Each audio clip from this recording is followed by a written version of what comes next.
Hello, hello, hello, and welcome to the Otaku Clubhouse cast. I am Akuma Soul, and I'm joined by the savior of misbehavior. No, not Corey Graves, this useless guy over here, Felix656. What's up, people? Yet And again, our friend Hot Kaiser can't join us, but uh, you know, look out. He might be back next week from from the fucking the forests of the south. the forest of the deep south challenging fucking rednecks and bears to arm wrestling matches. That's how I don't Zangief know. got stronger. So, Well, yeah, but Zangief actually worked out more than just his right arm. But, oh, let me stop. But I want to talk about something that surprised me. So, apparently, your boy, Sean Murray, is coming out of hiding for the first time since when did the No Man's Skies debacle happen? I don't know, like months ago, dude. Like, August, something like Yeah. that. Wait, wasn't August the release? Oh. Oh yeah, Anyway. it's been fucking so MIA. so anybody who's been living under like 6 layers of concrete need to know that Sean Murray is the guy who claimed that No Man's Sky was going to be the greatest thing in the history of man, or the greatest game in the history of man, or let's just say he said there's going to be multiplayer. There was no Sean multiplayer. Murray's legacy is that he said yes to every question in every interview. He's a literal yes man. Anyway, at the GDC this year, he's going to make his grand return to the world of the living and talk about math. For people who don't know, apparently No Man's Sky, despite the fact that everybody's upset with it, has a lot of really deep coding and really interesting stuff where it can generate like billions upon billions of worlds. I think they said it was like some kind of ridiculous number that was beyond trillions of different worlds, and they can automatically generate them and people can use them online. And to do that, there's a lot of math involved, and Sean Murray was the guy who essentially came up with that math, from my understanding. I don't know why. I don't know why he thinks it's a good idea to come out and talk about this if he's been hiding all this time already. Well, maybe he figures, it's a new year, 2 months into the new year. No, it's gonna be 3 months into the new year. People are gonna, they already forgot about No Man's Sky. Surely there's been another controversy since then to get the heat off of my back. And he actually has something worthwhile to say. He doesn't just have fucking bullshit. He's not just gonna say, like, yeah, you can do anything in my game, like in that stupid fucking accent he has. He can just No. he can talk about the proven reality that he has a great random number generator in his Yeah. engine. Yeah, it's actually supposed to be incredible. Like people who've gone past the controversy of No Man's Skies have looked into it and they said this is actually a really impressively built game. It's too ambitious.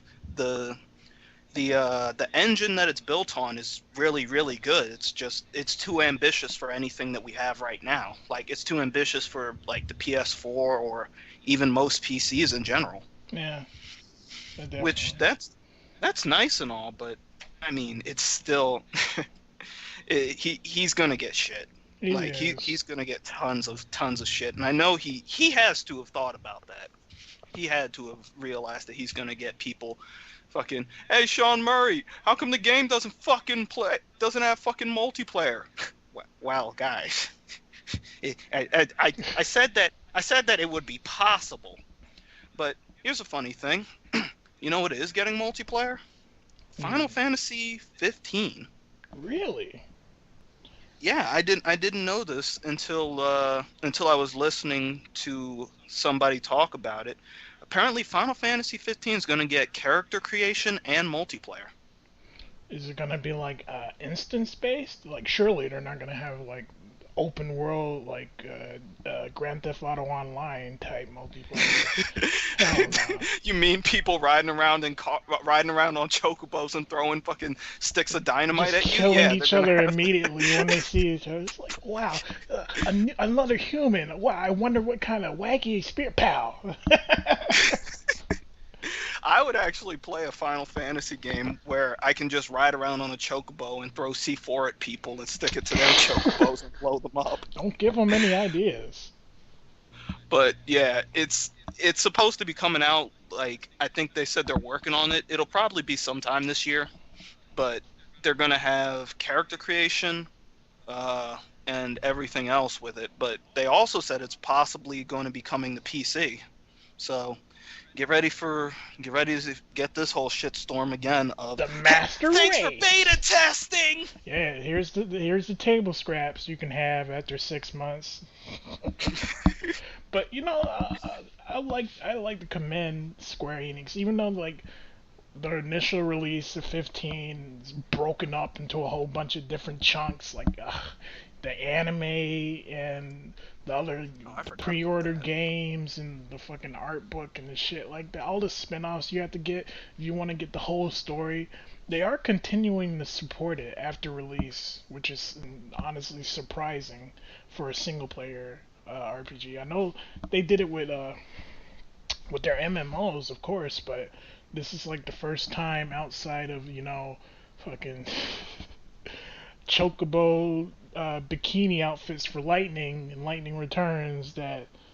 Wait, they had bikinis for the chocobos? No, they had God damn it! In the 13 sequels, they had DLC. 13-2 had True Ending DLC, which is complete garbage. Lightning Returns had a bunch of cosmetic DLC. Well, not cosmetic because it actually gave Lightning more moves and stuff. But I'm glad that True Ending DLC meme stopped, because that was in like 3 games at the time. And I remember it was just, oh god, I don't even. I want to meet the person who thought that was a good idea, and I want them dead. It was some cuck at Capcom. Fucking, you know who else? You know what? Some other.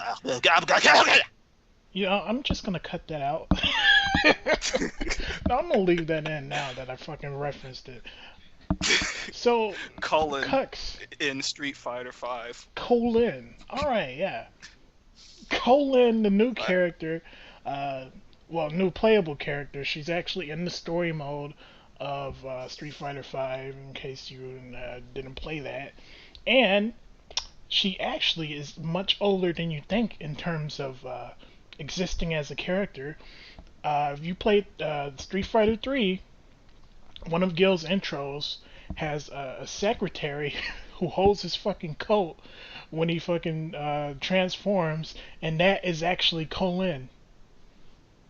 That is really, that is like the most obscure. No, it could have been worse. It could have been like, well, no. Oh, you know what? It just hit me the way you said that. You know, that character exists now. Does that mean that who is it? Necro? Yeah, Necro. Does that mean that little girl with Necro is gonna be playable too? She could be, because she is I think she does have the same powers as Necro, just on a smaller scale. That's real. I mean, it's Street Fighter. It's like Street Fighter is like with Mortal Kombat, where like if a character is in the background, then most likely that character has some relevance to the story or can be playable at some degree. Yeah. Because with Mortal Kombat Armageddon, hell, the final boss at that was like a friggin' sprite from back in Mortal Kombat 2. I actually really like the way Mortal Kombat does it, because like you'll see a character in the background and you're like, hey, that kind of looks like a fucking a brown scorpion, and it turns out that it's fucking Tremor. And so stupid.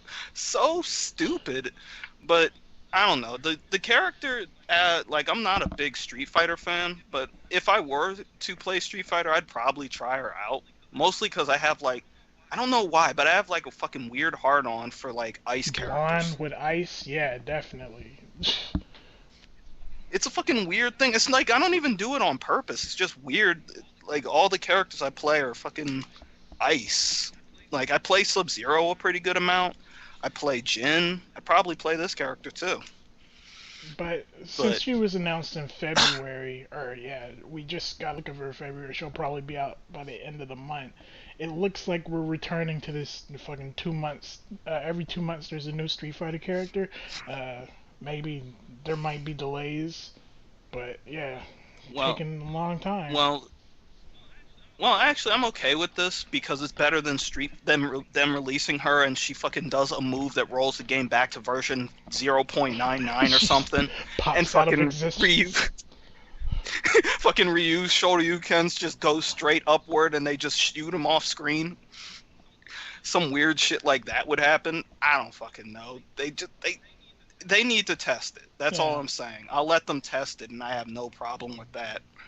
But I wanna just jump over to something that is probably the funniest fucking thing of the week.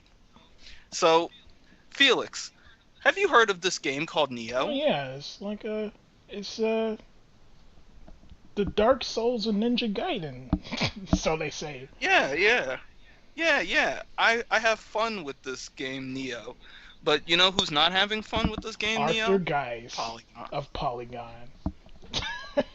So it's just this is probably the funniest thing to fucking hear out of Polygon, but they can't review Neo properly because they're not good They at it. can't beat the game. They got a review copy 6 days in advance, and they couldn't beat the game because they suck. And so they're putting their review on delay, supposedly. I wouldn't be surprised if they don't review it at all. It's great. This is great.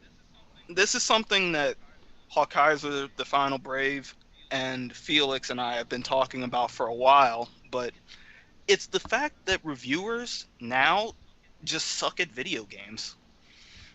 And it's like they suck to the point where they're not playing games on normal difficulty and they can't Yeah, beat it. like there was this guy who reviewed Pixel Junk, I think Shooter or something, and he's like, in his review, he criticized the ending of the game. He's like, the ending was lackluster and abrupt, and blah blah blah blah blah, and that contributed to his score, which I don't think was a good score. It was like below average.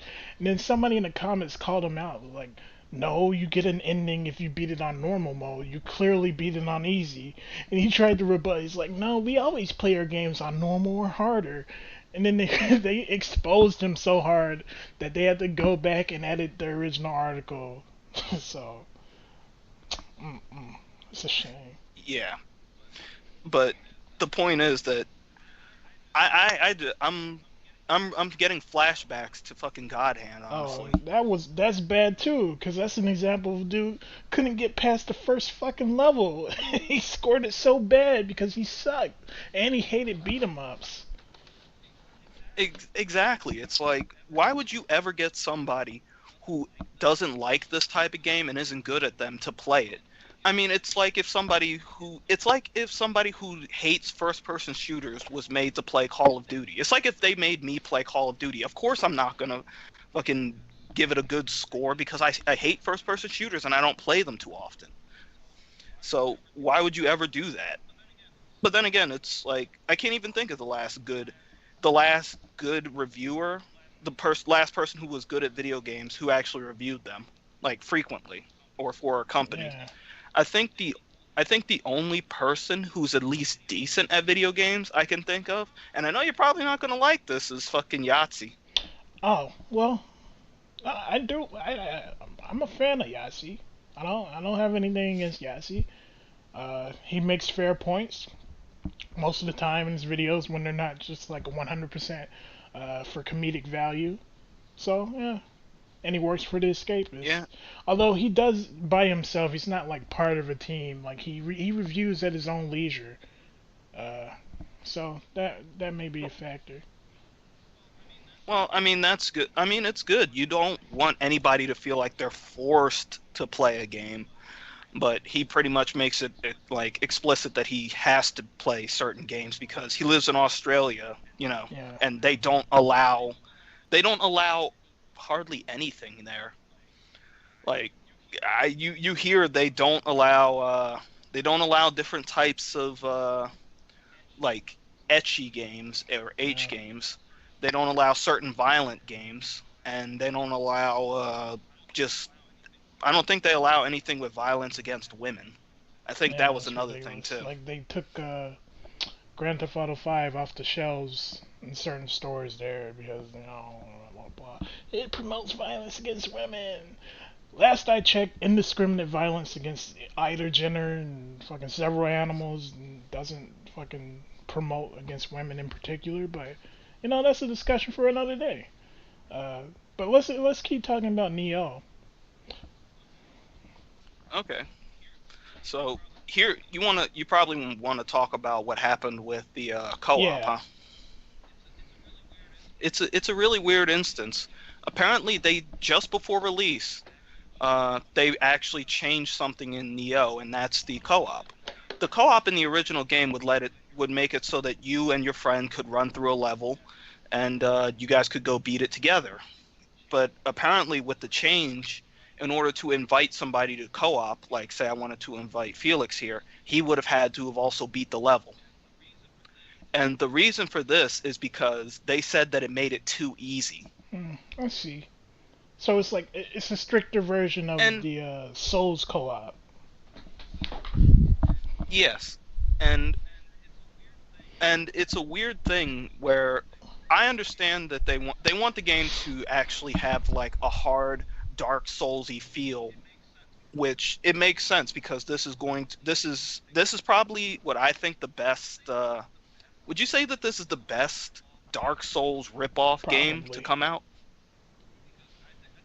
Because I think it actually falls under category of Dark Souls ripoff, despite the fact that it still has enough differences to differentiate itself. Or, as everybody seems to like that new term, That's roguelike. not new. And roguelike is like it's a weird term in itself because like the original game called Rogue only has very slight similarities in like roguelikes because they're like anything with permadeath and like changing maps and blah blah blah, that's a roguelike. But genre titles have always been weird. Role playing game. You're not, yeah.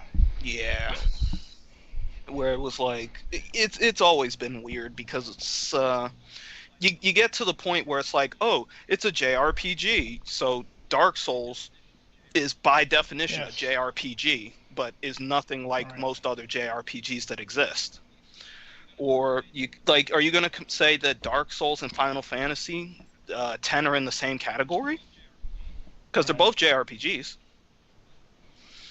But I'm laughing at the fact that Neo has basically taken the world by storm, and probably for a good reason because it's supposed to be a really good game.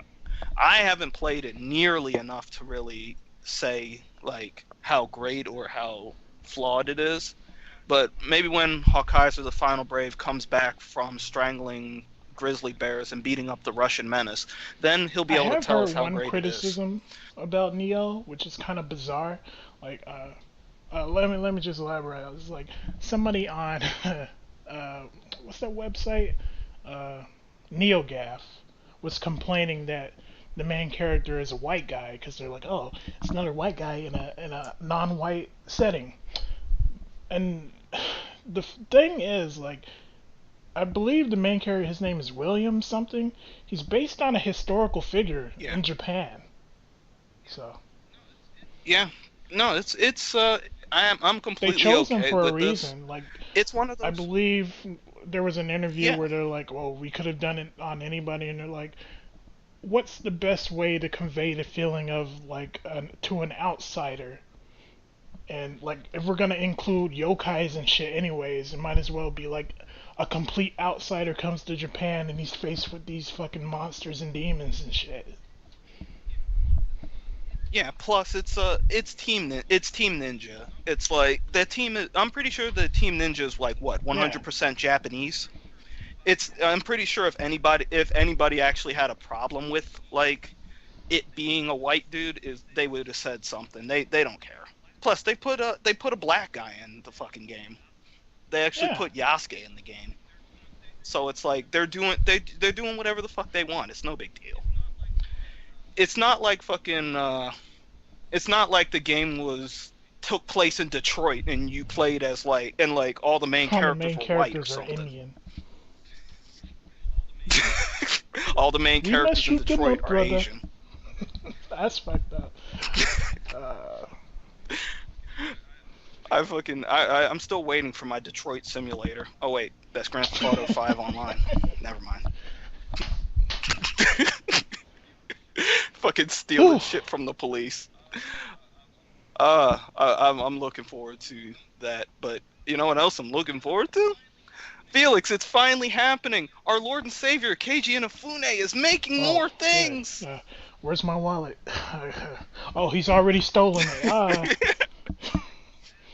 You're right, he has. Anybody remember fucking Red Ash? Yeah, that there was a Kickstarter for people who don't remember. Around the same time as Mighty Number 9's third or fourth Kickstarter goal, they added on, for the anime or something. Which, didn't they reach the budget for that anime? Where is it? Anyway, Red Ash is still happening, and Keiji Inafune, of course, still is behind it. And oh my gosh, this man can't keep himself out of the fucking news, Kenny.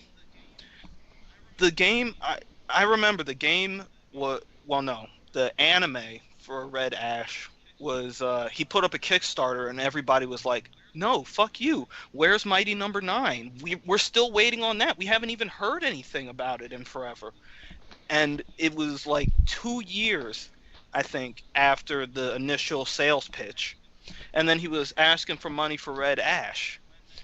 And when that happened, everybody's like, no, fuck you. We're not giving it to you. The goal was around $100,000. And he had only reached $15,000. Then, completely out of nowhere, some Chinese company pledged $100,000 to his Red Ash project with like a day left, and it was completely out of nowhere, mind you, and they acted like it was no big deal. And then people wondered, where did this money come from all of a sudden? And of course, because Keiji Inafune is a businessman, he decided, it's to make the game good. It's to make the game and the anime, and just want to make it good. It wouldn't surprise me if Keiji Inafune siphoned off some of the excess money he had for fucking Mighty Number 9, just like he did with Recore, put it into like a fucking a fake business front, and then fucking donate to himself. You're saying a shell company? Exactly, wouldn't surprise me. Which I'm pretty sure is something in that process has to be illegal, but. Well, no, Kickstarter is the biggest scam in the world. Just throw your nostalgia up there, and we'll give you tons of money. The biggest scam in the world is that crowdfunding thing that what's his name, Psychonauts guy, Tim Schafer made. It's like, yeah, you're an investor now. You can get a return on your money, but somebody did the math, and they would have to sell like a fucking billion copies for anybody to get their money back. Man, I'm wondering. There's so many Kickstarter games that are still out there that we have to wonder about. Hey, the one I supported actually came out and it's good. I'm still wondering about a certain one brought up on an E3 stage. Fucking Shenmue. When that initially happened, we all shat our pants. Let's be fair. We were all extremely hyped because we're apparently some of the weird minority that actually likes Shenmue. I didn't even know. I thought everybody liked Shenmue. But when they initially announced it on the E3 stage, we were all like crazy about it. But when you go back and think about it, that's really dumb. Well, you have to remember Shenmue, about in terms of popularity. It's on the Dreamcast, dude. So here's the thing, though. Shenmue initially cost well over Yes, it was $7 billion. The first two games were very expensive. Well, the first one was more expensive than the second one because the second one could reuse assets. Right. But here's the thing, though. The game ended up becoming the most kickstarted game next to Mighty Number 9, I think. And it's like okay, where's this money that's being put into it? I'm hoping the game is good. I think that people have put enough money into it, but Yeah, the Sony's also reality funding it, is right? the funds that they got from Kickstarter is only a fraction of what they actually needed to to make a full-fledged game. I hope, and not a fucking episodic one, and not a fucking DLC ending. But yeah, Oh Sony God, is funding the rest. I'm just saying, this game. I really hope it's good. I really, really hope it's good because this is Mighty Number Nine was almost the straw that broke the camel's back on Kickstarter. This game will be Psychonauts 2 if it will be. This happens. game won't come out before Psychonauts 2. I can guarantee that. Then again, Psychonauts 2 might never come out. It's fucking vaporware. When's the last you heard of it? When's the gameplay you seen of it? Nowhere exactly. Fuck.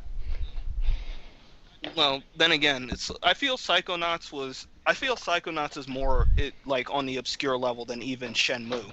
Yeah, it's definitely the game itself, but the director is what people are throwing their money at.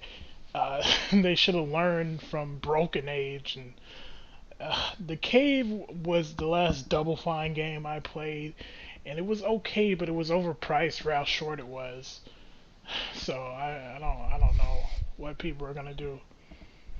Du- Double Fine has had a lot of questionable games made, but I've only played I played the original Psychonauts. I think I beat it. I know the ending, but I'm not Did sure you if I ever actually play remember beating Grim it or not. Fandango or what's the one that had Brutal Legend? I played Brutal Legend a little bit, but I never owned it. I never played Grim Fandango.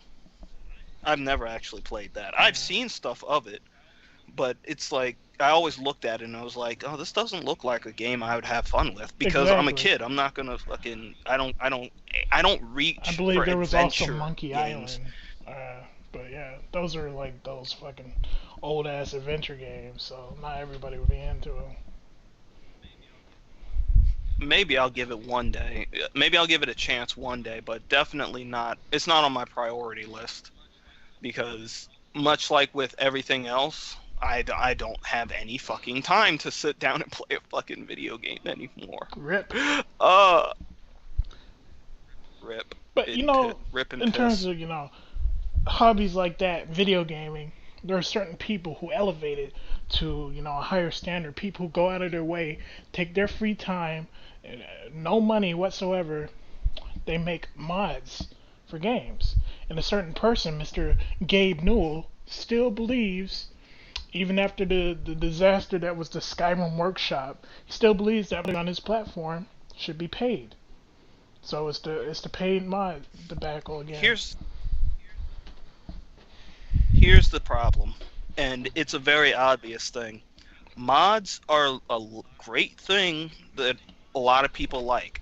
I think modding is cool, but the problem is you can't say that modders should be paid, especially on fucking Steam, when modders shouldn't be paid on a website that barely moderates their own Hmm. shit. Like, fucking look at all the shit that goes up on Steam.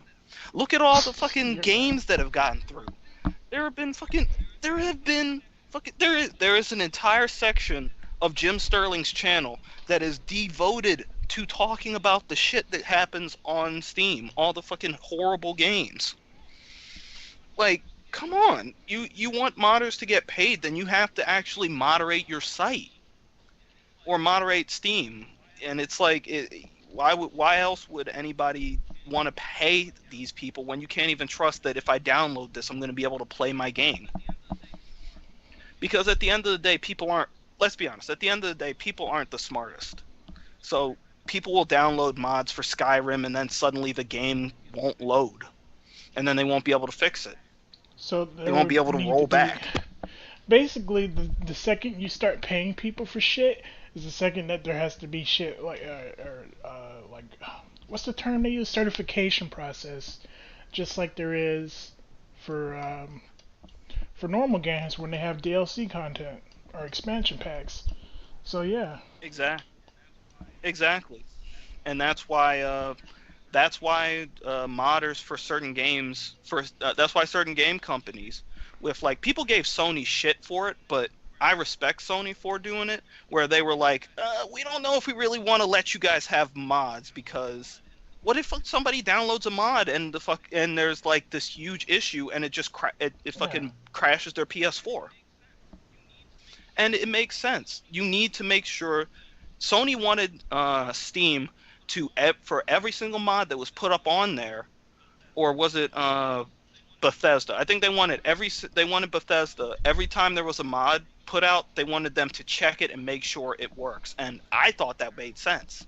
But apparently they didn't want to do that, so Sony had to fucking cave and be like, okay, fine, just do whatever, because we're getting shit for this. There was like this weird period at the beginning of the PS3's lifespan where there were like, you could mod PS3 games, like the Unreal Tournament. I forget which one it was, but I remember that. I remember playing as fucking Link. So, yeah. What? Skins and mods and shit. But I think another thing, I have to go back and check it, but I think they also confirmed that there's going to be mod support in Skyrim on the Switch, which here's what I want to say to like show. modders. Oh like, god. For people who make cosmetics and skins, like those are easy. Like keep doing that. For people who make like complete overhauls of games, I think what they should be doing is like making their own game. Because then, yeah. Yeah, you would think so. I mean, why not? Why not? You obviously have the skill to do this stuff. Or why don't you sign up for a company and why don't you say, hey, look, I modded all this. Why don't you just let me fucking, I don't know, fucking basically clean the bathrooms of the game industry and do fucking low-level texturing. And you know what it is? I bet you it's the fact that most of these modders probably have too high of a sense of self and think that, oh, I can mod Skyrim. Why would I fucking make chairs in Call of Duty Modern Warfare 4? All I know is that if I got a fucking into the game industry, especially now, I'd take like these, like Ubisoft has 500-man teams for Assassin's Creed, and you know there's somebody there not doing their job right. Like they fucking model a rock like a piece of shit, and they I'm just saying, if everything looked great, if everybody was super good at their job in these fucking giant development teams, then these AAA games might be, worthy of that title. Well, that's mostly because you can't really compare Ubisoft to most other companies, because if you've I think Jim Sterling said it. Third time. I'm referring to him. Time. How many times have I referred to Sterling? Well, anyway, I think he actually brought it up, the fact that Ubisoft's chain of commands essentially make it so that the inflation on making one request, one change, is so much more drastic than other companies. Where in say, I don't know, Atlas, if they wanted to change something before the release of the game, they'd just push it back, and it would cost them a couple $1,000, where in Ubisoft it would cost them hundreds of thousands of dollars just to get the request pushed through in time. It's the inflation on Ubisoft's development team is 10 times that of probably Atlas or Blizzard. Arc System Works. Well, I don't know. Blizzard probably is up there too, but I don't know. These are all unfounded I know one thing. Blizzard has ideas. Incredibly polished games. Yeah, they have incredibly polished games, but at the same time, I still have a lot of questions about a lot of Blizzard's what's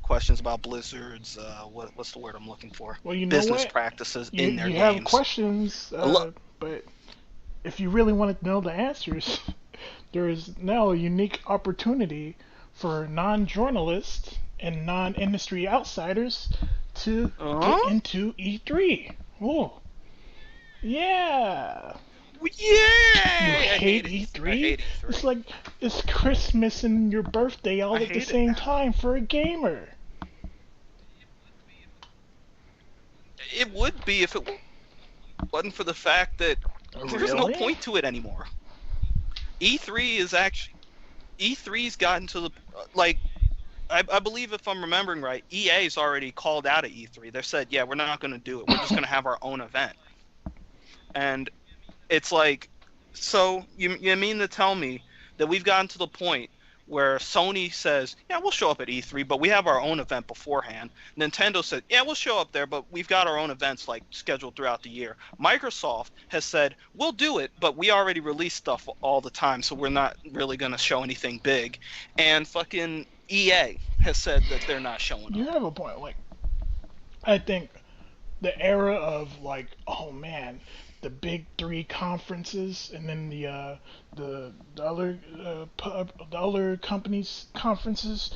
Like, what is EA gonna show? What is Ubisoft gonna show? What is Activision gonna show? Those days are coming to their close, especially considering, you know, we don't have to wait. Like, we don't have to wait fucking 6 months for E3 and then Tokyo Game Show to hear what Sony's gonna bring, right? Because I don't know, like Nintendo, they had a great idea when they started doing directs. Yeah, because the thing is, you get information all throughout the year, and it's like most of the E3 events, you get press release, you get fucking leaks anyway. So half the time you don't even need to watch the event, and it's like I could sit on Gematsu and then just click and then just hit refresh after the event's over and see everything right there and just go to whatever I want to see. There's no point. And it's not to say that E3 isn't still a little cool, because every once in a while you get companies that are like, yeah, we're gonna wait to the biggest stage of them all. It's basically the WrestleMania of video games to show off. You know, they truly. I think there has to be like a cultural idea that people are just like, well, let's not. We don't have to savor big hitters for one after another, because you know, we'll still do it. We'll still grade the E3 conferences. We'll still be like, well, blank most won definitely E3 this year, so on and so forth. Oh, most definitely. But I think the E3, at least for me, stopped being the biggest event of the year, because it used to be the biggest event of the year for me. But I think it stopped being that after like the age of the Wii, Xbox 360, and PS3. And I think that because it was like after nothing really to me topped that moment of Smash Brothers Brawl. Like, I can't think of anything that really topped that moment for me. I can think of maybe Kingdom Hearts 3 announced. I don't know, because it's like Kingdom Hearts 3 to me still doesn't even look real, to be honest. I look at that footage and it almost looks like it's not real.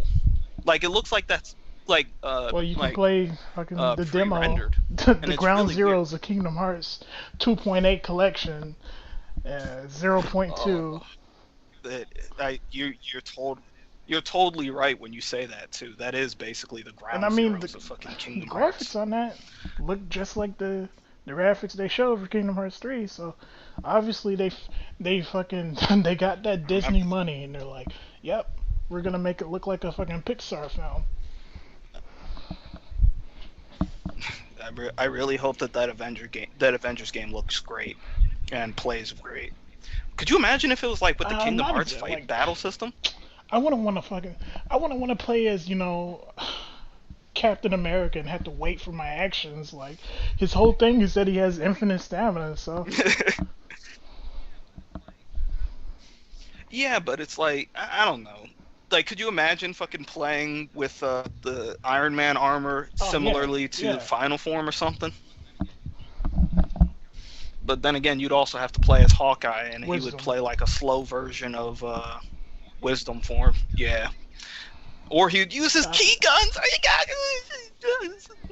The guy played.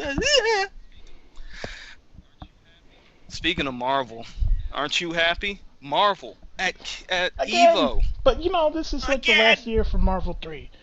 Like, unofficially and officially, you know? So, it's kind of fucked up that they didn't get us, like... No, I don't think... If it was up to me, if I was Mr. Wizard, I would have took Melee off the fucking thing. If I was Mr. Wizard. I think that Hawkeiser gave it the... said it the best. If I was Mr. Wizard, I would put down the cheesesteak for 5 minutes and then decide which fucking game was actually gonna be up there and stop like, fucking caving to these melee drones. Right? That games that aren't out yet were put on the schedule, right? But Marvel, which as IFC Yipes put it, basically built EVO up to the tournament that it is, because there's been a Marvel game at every single EVO tournament, and they used to be the main event. It's kind of fucked up that on their last year, that Marvel 3 wasn't guaranteed a spot. Like, even on Saturday, and they had to pay. It's not paying, like, donate to charity. Like, donating to the Make-A-Wish Foundation is like one of the purest charities that's still out there. Like, there's some, you know, questionable things about the Prevent Cancer Foundation, or like Alex's Susan Lemonade stand. There's some some questionable places you can donate to. The Make-A-Wish Foundation is not one of them. So wouldn't it be really bad if somebody fucking donated to charity only to fucking charge back just so they could get in the EVO? Yeah, that would be some absolutely evil, fucking slimy, scumbag shit. So it turns out some asshole was doing that for Pokken, just so they could beat Marvel, just so they could be at EVO. And he got caught on his Facebook bragging about how, I'm basically gonna donate X amount and then commit credit card fraud to get a chargeback. Jesus Christ. And like, yeah, but it's fucking it's absolutely it's the most fucking scumbag thing you could. Why on get earth in your game in a would you do something like this? Like, you should be like, okay, there is obviously, you want the game to be at EVO, right? But you're also just donating to charity just for donating to charity, right? If you wanted to get your game into EVO, you would, before Mr. Wizard announces the games, you would go to him directly and line his pockets, right? You would think so. You would fucking think so. And it's not just that. This is coming from somebody who actually likes Pokken. It's like, you're making everybody look bad. You are making everybody look bad. You're making everyone who actually donated for fucking Pokken and everyone who likes it look like fucking assholes. Why would you do this? It's absolutely the most scumbag thing I can think of. And it's like, I don't watch fucking EVO. I don't actually watch EVO. I rarely care enough, because it's like, if I'm looking at games most of the time, I'll just end up playing them, especially if I own them. So I enjoyed watching Pokken because I got to see people playing it. I got to see people having fun with the game. And I was looking forward to the fact that I gotta find out who to bug on Twitter, by the way. I'll probably fucking just go and bug Harada until he blocks me.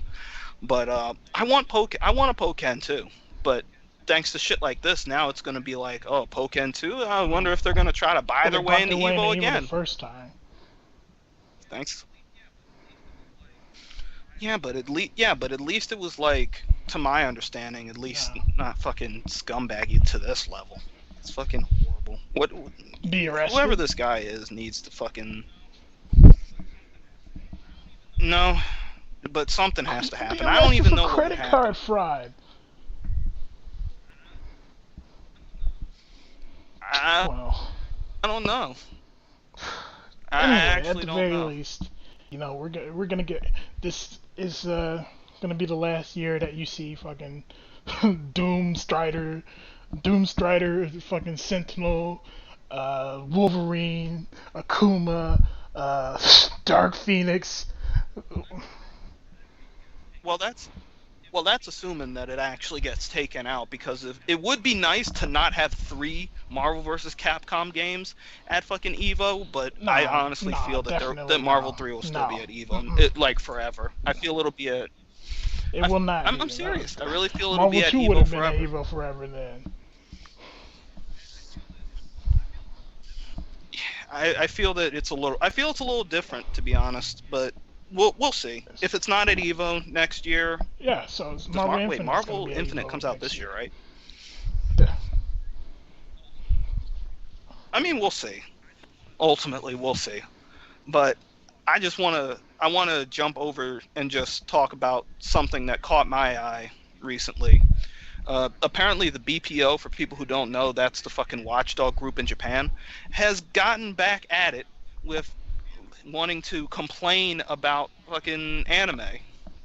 So, people who aren't watching Kuzu no Honkai, which we're watching it, I enjoy Scum's Wish. I enjoy that anime.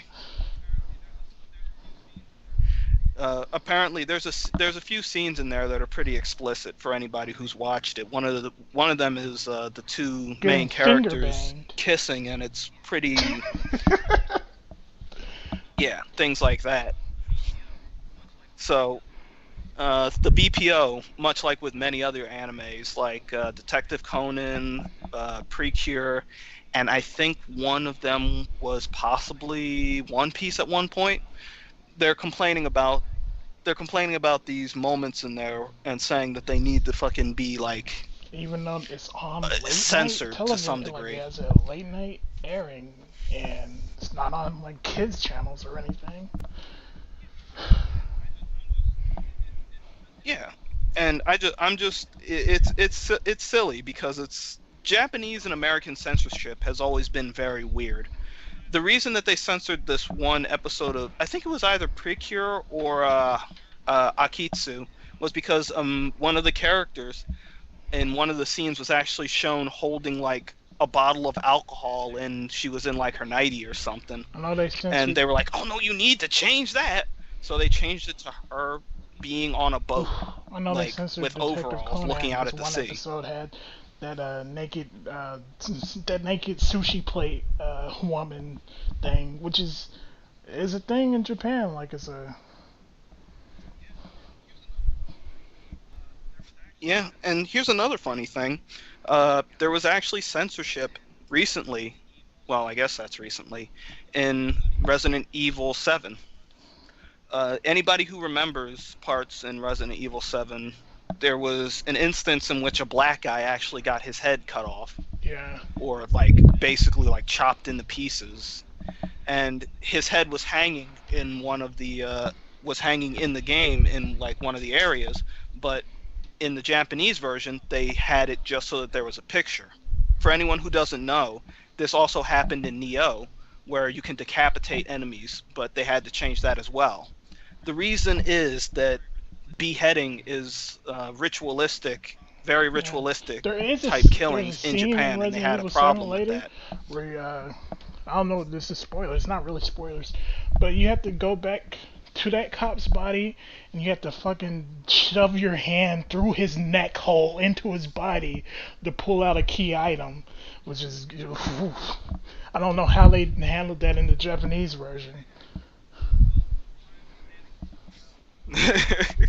Well, from my understanding, it's all about the beheading. Japan has very odd censorship, but then again, so do we. Because we'll censor sexual things, but we won't censor violence in video games, to some degree. So, not in anything else. Sexual things in video games, and sometimes in cartoons, sometimes in anime. Remember the great and powerful Crunchyroll, which Felix, aren't you going to, as subscribed member to Crunchyroll going CrunchyCon? to What? their No, new like it's not even convention. like something cool like that. It's the fucking Crunchyroll Expo, which is like, I see, you have the name, but you could have been CrunchyCon for God's sake.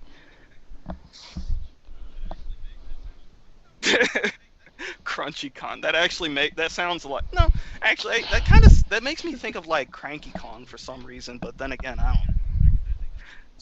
It's weird. Anyway, I think I'm about at the end of my. I've had it. We must bring this podcast to an end immediately. Well, no, we have to bring this podcast to an end immediately because I actually just got notified of the fact that Hawkeyes, the Final Brave, is currently up at the top of the mountain and he's peeing on like a bear, challenging it to a fight, but the bear is like, "Yo, dude, cut that out." Zangief learned most likely how we're gonna have to end up slap driving up there just fireballs out of the air. I'm pretty sure the Hawkwing has learned. Excuse me, Hawkeyes has learned to like sniff fireballs out the air. It's fucking. Banishing nose. Get a whiff. Banishing nose.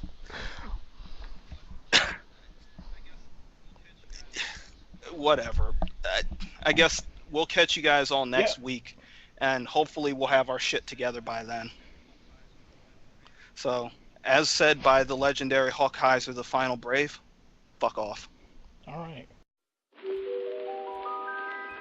Hey, yo.